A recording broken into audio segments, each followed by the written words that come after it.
Chers internautes, chers abonnés d'Élysée Ntoumba TV Cœur en Or, bonjour ou bonsoir, cela dépendra de l'heure à laquelle vous allez vous connecter à votre chaîne, à notre chaîne ENTV Élysée Ntoumba TV Cœur en Or.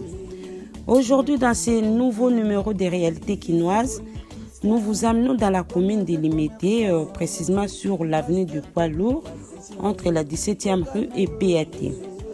Il y a une action qui a été initiée, mais avant de continuer, je demanderai à tous ceux qui ne sont pas encore abonnés à notre chaîne de vous abonner massivement et surtout d'activer la cloche de notification pour ne rien rater sur la ENTV Élysée Ntoumba TV Cœur en Or.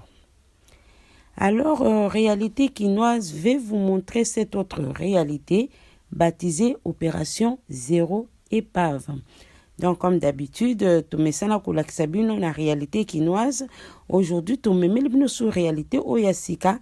Opération Oyoyo, ils baptisée Opération Zéro Épave. Donc, cette opération a été initiée par M. Gentini Ngobila, le gouverneur de la ville-province de Kinshasa. Explication avec les bourgmestres de la commune de Limete, M. Douglas Nkulu Numbi. Le gouverneur, Gentini Ngobila, il a lancé cette opération Zéro Épave. Vous savez qu'à l'époque, il est resté longtemps seul. Maintenant qu'il a un vice-gouverneur, la personne de Gérard Bassou, il lui a chargé d'effectuer le suivi de cette opération l'ensemble de la ville de Kinshasa. Mais comme on dit que le voyage commence par un pas, le premier pas c'est à Limete. Et précisément Limete Kingabwa, où nous sommes à pied d'œuvre sur la chaussée des Ponts. Maintenant, compte tenu de la particularité de cette avenue qui s'appelle Mouzou, nous sommes à 15e au niveau du quartier d'Anou, à Kingabwa, sur Kingabwa. Ce lieu que vous voyez a été squatté par plus d'une centaine d'occupants illégaux. Je les appelle illégaux parce que n'ont pas suivi les procédures pour occuper l'espace public de l'État.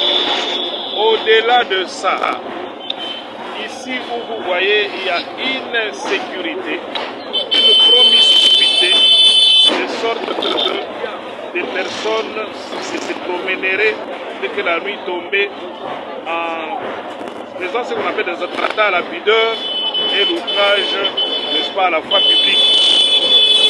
C'est pourquoi, à cause de cette continuité de l'opération Zéro Épave, parce qu'il ne s'agit pas que des épaves seulement, il s'agit de tout ce qui encombre la voie publique. Il y a eu un incendie sur cet endroit, parce que vous le constatez que les constructions sont en bois pour la plupart.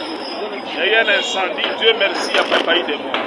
Il y a un conteneur parce que ici, c'est dans un quartier industriel où les poids lourds passent, il y a un conteneur qui est tombé et qui pouvait faire beaucoup de dégâts.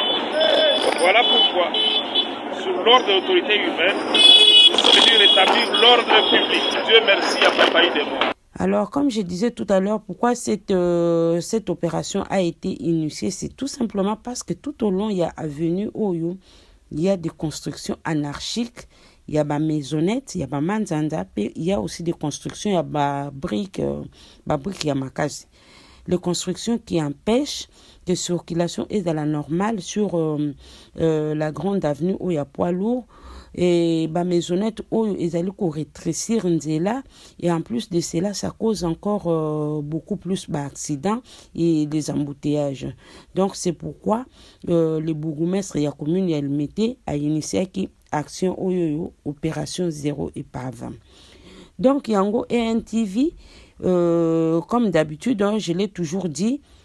Lorsque les choses marchent, lorsque Makambo Misali Zakosalema normalement dans la ville-province de Kinshasa, notre caméra est toujours là pour féliciter, pour encourager.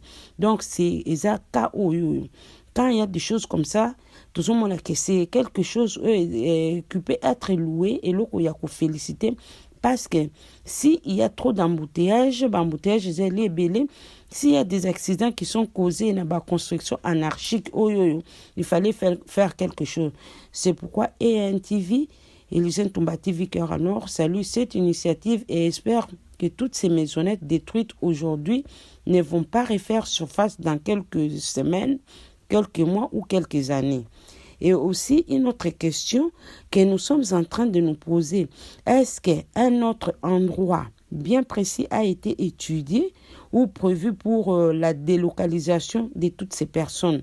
Parce que ces gens, maisonnette na bango, tout au long, il y a avenue, c'était pour des raisons commerciales. Est-ce que proposer bango bisika mususu? Notre crainte est que dans quelques mois, dans quelques semaines, dans quelques années, est-ce que ces maisonnettes ne vont plus réapparaître tout au long de l'avenue Oyo? Donc, il y a les questions Oyo, tout s'est posé les sous. Comme ENTV a l'habitude de le dire, avant que ça, la action en modèle Oyo, il faut toujours planifier. La planification, c'est la meilleure des choses. Donc, si vous planifiez, vous étudiez faisabilité, il y a action, puis que vous veillez à l'application et à la réalisation, ça c'est le plus important. Donc, nous espérons que avant ça, donc ça a été vraiment mûrement réfléchi et planifié. Donc, nous attendons voir. Suite, est-ce que ces personnes ne vont pas revenir? Tout au long, il y a Balabala. Est-ce qu'il y a un endroit qui a été prévu pour la délocalisation de ces personnes? Alors, très chers internautes, chers abonnés de l'usine Tombati Cœur en Or, si vous avez aimé ces reportages, en tout cas, likez, commentez, partagez et surtout, comme nous avons l'habitude de le dire, activez la cloche des notifications pour ne rien rater sur votre chaîne ENTV. Et aussi, dans l'espoir, je vous dis à très bientôt.